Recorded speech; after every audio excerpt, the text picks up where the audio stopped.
رمضان کی۔ بسم اللہ الرحمن الرحیم۔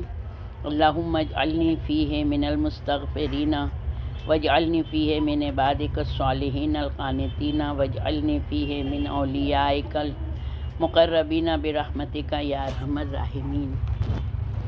خدایا مجھے استغفار کرنے والوں میں، عبادت گزار صالح کردار بندوں میں قرار دے دے۔ اپنی مہربانی سے اپنے مقرب اولیاء میں شمار کر لے کہ تو سب سے زیادہ رحم کرنے والا ہے۔ اللہم صلی علی محمد وآل محمد۔ اگر ہم لوگ یہ دعا کو بہت آسانی سے لے لیتے ہیں، اگر ہم اسی دعا میں دیکھتے ہیں تو اللہ نے یہاں پر امام نے 3 چیزیں نے دعا میں بتائی ہے کہ 3 چیزوں کو طلب کیا گیا ہے۔ سب سے پہلی چیز جو ہے تو وہ استغفار ہے، یعنی دعا میں استغفار کو، دوسرا ہے بندگی، اور تیسرا ہے قرب الہی کو، جس سے معلوم ہوتا ہے کہ استغفار جو ہے یہ بندگی کی ایک وہ ہے، ابتدا ہے۔ بہت زیادہ ہم کو استغفار کریں گے تو ہماری بہت ساری کام آسان ہوتے ہیں اور ہم کو اللہ کے مقرب بندے بنتے ہیں۔ تو پہلی چیز ہے استغفار، دوسرا ہے بندگی، اور تیسری چیز ہے قرب الہی، جس سے معلوم ہوتا ہے کہ استغفار مقدمہ ہے بندگی کا۔ بندگی اس کو کہتے ہیں، انسان بندگی اس وقت میں کہیں گے کہ جب وہ اللہ کی ہر رضا پر راضی رہتا ہے، اس کو بندگی کہتے ہیں۔ جیسے کہ ایک مردہ غسال کے ہاتھ میں رہتا ہے، غسال جیسے اس کو الٹا پلٹا کرتا ہے، جو بھی کرتا ہے، مردہ کچھ نہیں بول سکتا ہے۔ تو ایسا بندہ جب ہے نا اللہ کے لیے اپنے آپ کو بنا لیتا ہے تو سمجھو یہ بندگی کا اس کے حق ہوتا ہے۔ اللہ نے اس کو جس حال میں رکھا ہے وہ اس حال میں خوش ہے۔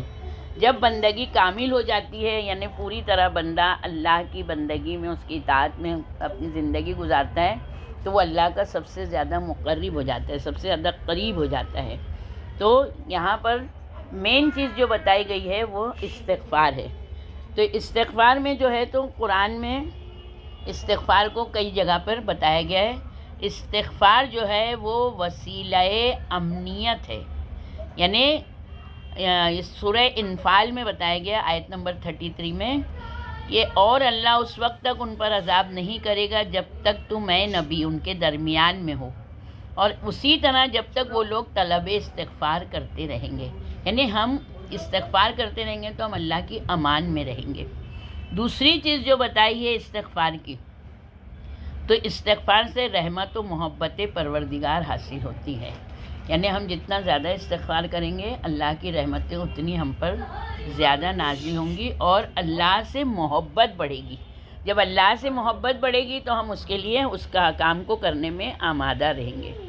تیسری چیز ہے، یعنی اس میں بتایا کہ تم لوگ اپنے پروردگار سے مغفرت طلب کرو، پھر اللہ کی طرف متوجہ رہو، بے شک میرا رب بہت مہربان ہے۔ یہ سورہ ہود کی آیت ہے، آیت نمبر 90 ہے۔ پھر تیسری چیز جو اس میں بتائی ہے وہ استغفار سے یاد الہی کو تقویت ملتی ہے، یعنی جب ہم استغفار کرتے ہیں تو ہم بہت زیادہ اللہ کو یاد کرتے ہیں۔ سورہ آل عمران کی آیت نمبر 135 میں بتایا گیا ہے، ان لوگوں سے جب کوئی گناہ سرزد ہوتا ہے یا اپنے اوپر ظلم کر بیٹھتے ہیں تو وہ اللہ کو یاد کر کے اپنے گناہوں پر استغفار کرتے ہیں، یعنی اللہ کا تقوی اختیار کرنا ہے تو ہم کو بہت زیادہ استغفار کرنا ہے۔ پھر گناہوں کی بخشش کے طریقے بھی قرآن میں بتائے گئے ہیں۔ سب سے پہلے سورہ تحریم کی آیت نمبر 8 میں بتایا ہے کہ توبہ کرنا ہے، اے صاحبان ایمان اللہ کی بارگاہ میں خالص توبہ کرو تاکہ تمہارا پروردگار تمہارے گناہوں کو مٹا دے، یعنی وہ گناہ جس کی ہم نے دنیا میں بہت زیادہ توبہ کی ہے تو اللہ ہم کو اس کی سزا نہیں دے گا۔ اللہ اس توبہ کو کے ذریعے ہمارے گناہوں کو کیا کر دیتا ہے، معاف کر دیتا ہے۔ اگر ہم نے گناہ کیا ہے اور ہم توبہ کیے بغیر مر گئے تو ہم کو اس کی سزا ضرور ملے گی۔ دوسری چیز جو بتائی گئی ہے ایمان و عمل صالح، یعنی جب انسان ایمان پر ہے تو وہ نیک کام انجام دے۔ ہم لوگ نے یہ آیت بھی کی ہے، سورہ محمد کی آیت نمبر 2 ہے، جو لوگ ایمان لائے، عمل صالح بجا لائے، محمد صلی اللہ علیہ وآلہ وسلم پر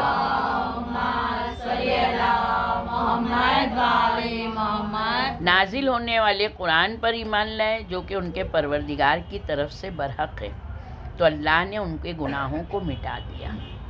پھر تیسری چیز ہے تقوی۔ پہلی توبہ، دوسرا ایمان اور عمل صالح، تیسرا ہے تقوی۔ سورہ انفال کی آیت نمبر 29 میں بتا رہے ہیں اللہ، اگر پرہیزگاری اختیار کرو گے تو اللہ تمہیں حق اور باطل کے درمیان تشخیص کی صلاحیت عطا کر دے گا، تمہارے گناہوں کو بخش دے گا۔ یعنی قرآن میں حق اور باطل کو سمجھنا، بہت زیادہ غور و فکر کرنا۔ ہم لوگ کبھی کبھی حق کو سمجھ کے ہم لوگ باطل کا ساتھ دیتے ہیں، یا ہم حق کو سن کے، حق کو دیکھ کے خاموش رہتے ہیں، اور یہ ہمارے عذاب آنے کا وہ ہے۔ تو اگر ہم کو تقوی اختیار، پرہیزگاری کا مطلب ہے اللہ کا تقوی اختیار کرنا، ہر وہ چیز سے اجتناب کرنا جس سے اللہ ہمارا غضبناک ہوتا ہے۔ پھر تقوی کے بعد میں آتا ہے چوتھا نمبر، ہجرت و جہاد۔ جیسے ابھی بتایا نا کہ ہجرت کرو، جیسے بولتے ہیں نا کیا کریں، ہم اتنے سال سے کما رہے ہیں مگر ہم کو ہمارے گھر میں پورا ہی نہیں ہوتا ہے، ہماری تنگ دستی دور نہیں ہوتی ہے، تو اللہ کیا کہتا ہے، جگہ بدل دو، ہجرت کرنا چاہیے، جہاد کرنا یعنی جد و جہد کرنا چاہیے۔ تو سورہ آل عمران کی آیت نمبر 195 میں اللہ فرما رہا ہے، لہٰذا جنہوں نے ہجرت کی، اپنے علاقوں سے نکالے گئے، میری راہ میں اذیت دیے گئے، انہوں نے جہاد کیا اور مارے گئے، تو میں ضرور ان کے گناہوں کو بخش دوں گا۔ یعنی کتنا مہربان وہ پروردگار ہے کہ اگر ہم اس کی راہ میں اگر تکلیف اٹھاتے ہیں تو جو ہم سے گناہ ہو گیا ہے وہ اللہ کیا کرتا ہے، اس گناہوں کو۔ پھر پوشیدہ انفاق، یہ بہت زیادہ اس کی فضیلت ہے۔ پوشیدہ انفاق یعنی کسی کے اوپر، یعنی ہم جو چیریٹی کرتے ہیں، ہم کسی کی مدد کرتے ہیں تو وہ خاموش ہونا چاہیے، یعنی سیدھے ہاتھ سے دیا ہے تو الٹے ہاتھ کو خبر نہیں ہونا چاہیے۔ قرآن کریم سورہ بقرہ کی آیت نمبر 271 میں اللہ فرما رہا ہے، اگر تم لوگ صدقات کو اعلانیہ دو گے تب بھی اچھا ہے، اگر چھپا کر اور فقراء کو دو گے تو یہ تمہارے لیے زیادہ بہتر ہے، اللہ تمہارے گناہ معاف کر دیتا ہے۔ پھر سورہ بقرہ کی آیت نمبر 271 ہے۔ پھر آتا ہے چھٹا، قرض دینا۔ دیکھو استغفار ہم نے کر لیا، مگر استغفار کرنے کے بعد قبولیت کے لیے کتنی شرطیں دی گئی ہیں یہاں پر، اور قرآن سے ثابت ہے، قرآن سے شرطیں دی گئی ہیں۔ چھٹا ہے قرض۔ اگر تم لوگوں نے اللہ کو اچھے طریقے سے قرض دیا تو اللہ تم لوگوں کو بڑھا کر دے گا اور تمہیں بخش دے گا۔ اب اللہ کو ہم قرض حسنہ دیتے ہیں، کیا ہے قرض حسنہ؟ قرض حسنہ ہم کس کو کہتے ہیں؟ کیا چیز ہے؟ ہم اللہ کو کیسے قرض دیتے ہیں؟ کیا اللہ ہمارا محتاج ہے؟ تو پھر ہم اللہ کو قرض حسنہ کیسے دے رہے ہیں؟ اللہ کی راہ میں خرچ کرنا، اللہ کی راہ میں خرچ کرنا، یہاں پر تنگ دلی نہیں کرنا۔ کہاں سے ہمارے پاس آئے گا جو ہم کریں گے؟ یعنی ہم اللہ کا جو دیا ہوا ہے ہم اس میں اس کی نعمت کا کفر کر رہے ہیں، تو ہم کو جو اللہ نے دیا ہے ہم اس میں سے اللہ کی راہ میں خرچ کریں۔ پھر یہ قرض حسنہ ہے۔ پھر ساتواں ہے گناہ سے پرہیز، یعنی بقول مولا کائنات امیر المومنین علیہ السلام،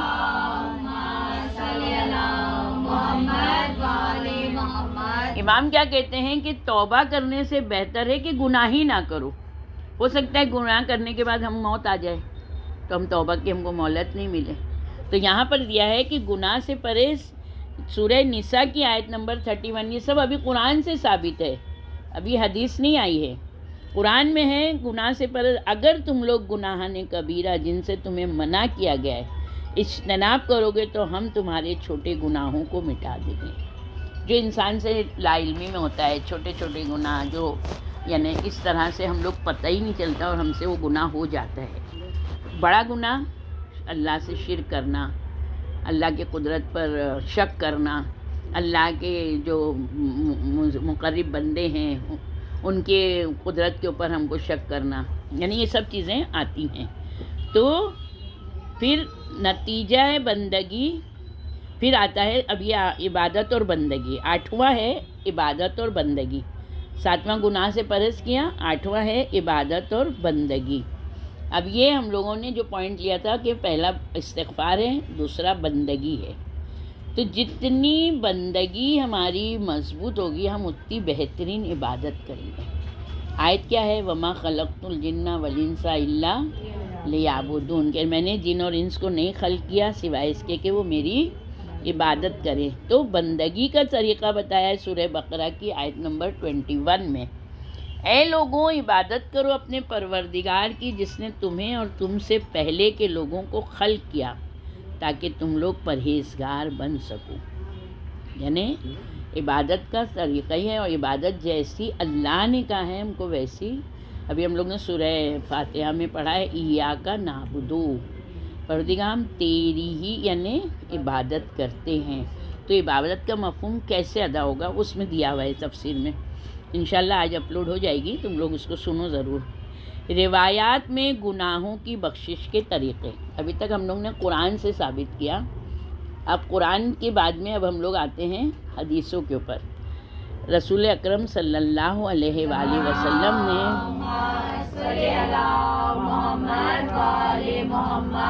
یعنی کس طرح گناہ بخشا جائے گا، تو اللہ جس بندے پر نعمت نازل کرتا ہے اسے چاہیے کہ اس پر اللہ کی حمد و ثنا کرے۔ اللہ جسے رزق عطا کرتا ہے اسے اللہ سے طلب مغفرت کرتے رہنا چاہیے، اور جسے اللہ کسی پریشانی میں مبتلا کرے تو اسے ذکر کو پڑھنا چاہیے، اور وہ ذکر کیا ہے؟ ولا حول ولا قوت الا باللہ۔ تو ہم لوگ ولا حول نہیں پڑھیں گے، ولا قوت الا باللہ العلی العظیم۔ یہ تفسیر نمونہ سے یہ حدیث لی گئی ہے، جلد نمبر 7 میں ہے، پیج نمبر 225 ہے، یعنی 25 ہے۔ تو ہم کو ذکر یعنی ہم کو اگر بہت تکلیف آ رہی ہے تو ہم یہ ذکر کو زیادہ پڑھیں، ولا قوت الا باللہ العلی العظیم۔ اب دوسری حدیث ہے مولائے کائنات امیر المومنین علی بن ابی طالب علیہ السلام،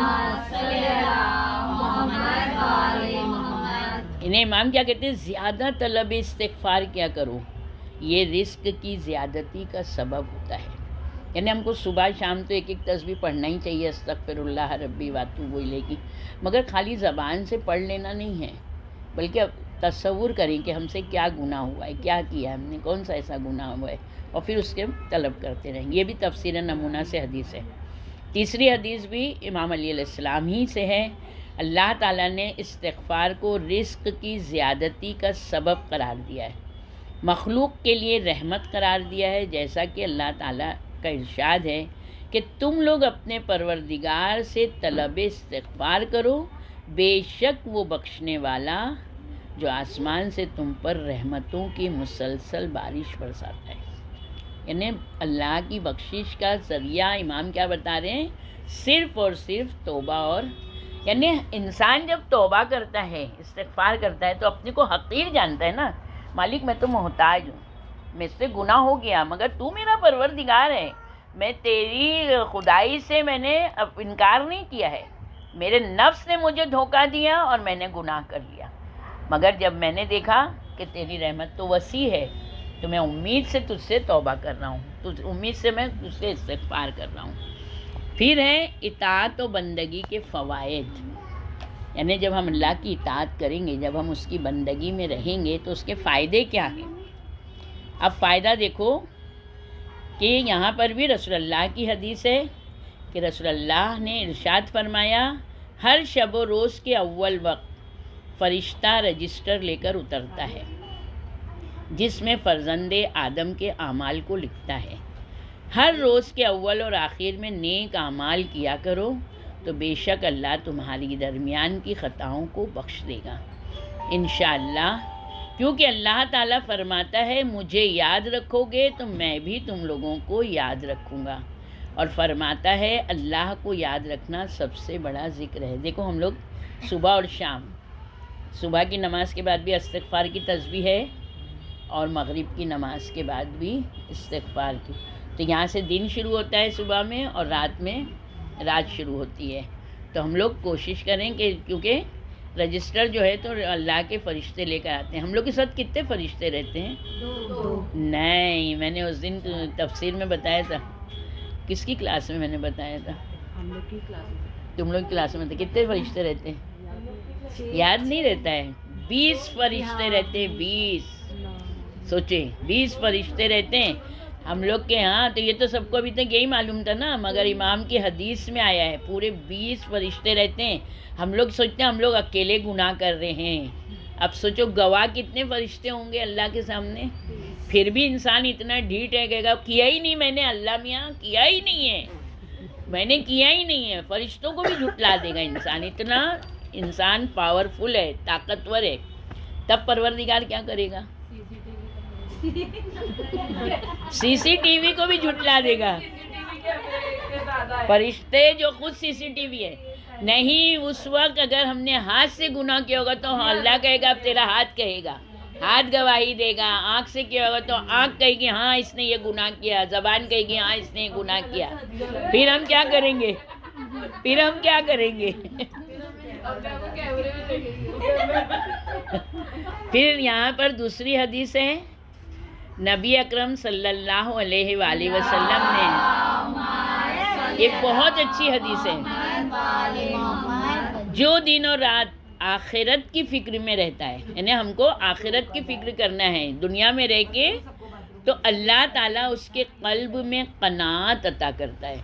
جو انسان قانے ہوتا ہے اللہ کو وہ بہت پسند ہے. قانے کس کو بولتے ہیں؟ دیکھو، قانے الگ ہے، بخیل اور کنجوس الگ ہے، یہ یاد رکھنا. قانے وہ ہے کہ جتنا اللہ نے اس کو دیا ہے وہ صرف اپنے اوپر ہی نہیں خرچ کرتا ہے، وہ اللہ کی راہ میں بھی کرتا ہے، وہ اماموں کے لیے بھی کرتا ہے، اپنے لیے بچاتا نہیں ہے، اپنے لیے جمع نہیں کرتا ہے. دیکھو ہم لوگ یہ ظاہری چیز جمع کرتے ہیں جو فنا ہو جائے گی، مگر اگر ہم لوگ آخرت کے لیے ذخیرہ کریں گے، ہم لوگ اللہ کی راہ میں خرچ کریں گے، قرآن خوانی ہے، مجلسیں ہیں، دعائیں ہیں، یہ پروگراموں میں کریں گے، یہ ہمارا ذخیرہ جمع ہوئے گا. کیونکہ ہم اللہ کے لیے خرچ کریں گے تو اللہ تو خزانے اور اس کے کھلے رہتے ہیں نا. تو یہاں پر کیا ہے، اللہ تعالیٰ اس کے قلب میں قناعت عطا کرتا ہے، اس کے کاموں کو نتیجے تک پہنچاتا ہے، دنیا سے اٹھنے سے پہلے اس کا رزق مکمل کر دیتا ہے. اور جو صبح و شام دنیا کی فکر میں رہتا ہے تو اللہ تعالیٰ اسے فخر میں مبتلا کرتا ہے. جس نے دنیا میں نہ کچھ نہیں کیا اللہ کے لیے، بہت جمع کیا، کیسی موت مرتا ہے وہ انسان؟ فقیری کی موت مرتا ہے. یعنی وہ پیسہ جس نے اللہ کی راہ میں نہیں خرچ کیا، امام کے نام پہ نہیں خرچ کیا، وہی پیسہ اس کے اوپر بھی خرچ نہیں ہوتا ہے. وہ فقیری کی زندگی اس نے گزاری اور فقیری کی موت مرتا ہے. اس کے کاموں کو اللہ سخت کر دیتا ہے اور وہ دنیا سے فقط تقسیم شدہ روزی سے جاتا ہے، بہت مختصر روزی پھر اس کو رہتی ہے. تیسری حدیث یہ بھی رسول اللہ سے صلی اللہ علیہ وآلہ وسلم نے فرمائی ہے، یہ بھی بہت اچھی حدیث ہے.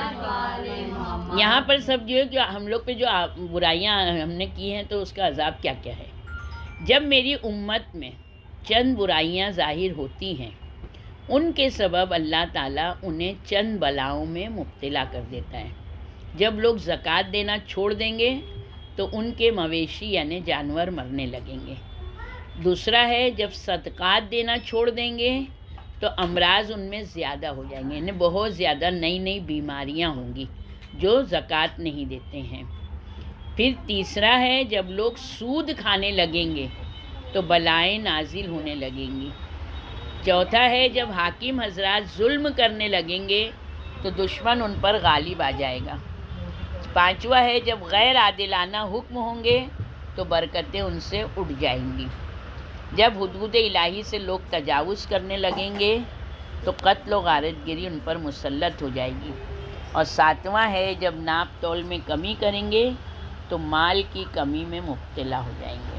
اور آج وہ سب ہم لوگ آنکھوں سے دیکھ رہے ہیں. آج کافر حکمران ہم لوگوں کے اوپر مسلط ہو گیا ہے، کس طرح سے وہ ظلم کر رہا ہے اپنی. تیسرا ہے تقرب الہی کے اسباب کے بارے میں کہ اللہ کی نزدیکی کس طرح سے ہم پا سکتے ہیں. یہ بھی حدیث ہے رسول خدا صلی اللہ علیہ وآلہ وسلم کی، یعنی یہ کتاب کافی سے ہے. اللہ تبارک و تعالیٰ فرماتا ہے جو میرے نیک بندوں کی توہین کرتا ہے گویا وہ مجھ سے جنگ کے لیے تیار ہو۔ میرے نزدیک پسندیدہ ترین طریقہ میرے تقرب کا میرے واجبات ہیں، یعنی جو اللہ نے ہمارے لیے واجبات رکھے ہیں وہ ادا کرنے سے ہم اللہ کے کیا بنتے ہیں؟ مقرب بنتے ہیں۔ واجبات ہیں، مزید مستحبات کے ذریعے میرا تقرب حاصل کرو۔ دیکھیں واجب نماز مگر اللہ نے کیا رکھی ہے مستحب میں؟ نافلہ، کیا ہم پڑھتے ہیں تقرب نہیں حاصل کرتے۔ میرے تقرب کا میرے واجبات ہیں، مزید مستحبات کے ذریعے میرا تقرب حاصل کیا جا سکتا ہے۔ اور جب میں کسی کو دوست رکھتا ہوں تو اس کے سننے والے کان ہو جاتا ہوں، اس کی دیکھنے والی آنکھ ہو جاتا ہوں، اس کے بولنے والی زبان ہو جاتا ہوں، اس کے استعمال کرنے والے ہاتھ ہو جاتا ہوں۔ اگر وہ مجھ سے دعا کرتا ہے تو میں اس کی اجابت کرتا ہوں، اگر مجھ سے مانگتا ہے تو میں اسے عطا کرتا ہوں۔ ابھی اللہ کے ہاتھ، اللہ کے کان، اللہ کے عینیں، ہر وہ چیز وہ انسان انجام دے گا کہ جو اللہ چاہتا ہے۔ وہ آنکھ اللہ کی آنکھ بن جاتے ہیں نا، اللہ کی آنکھ، یعنی وہ چیزیں حرام سے کیا ہوگا وہ اپنے آپ کو ایک دم دور رکھے گا۔ سمجھ میں آیا؟ اب ایک حدیث ہے غرر کی ہے، حضرت علی علیہ السلام نے ارشاد فرمایا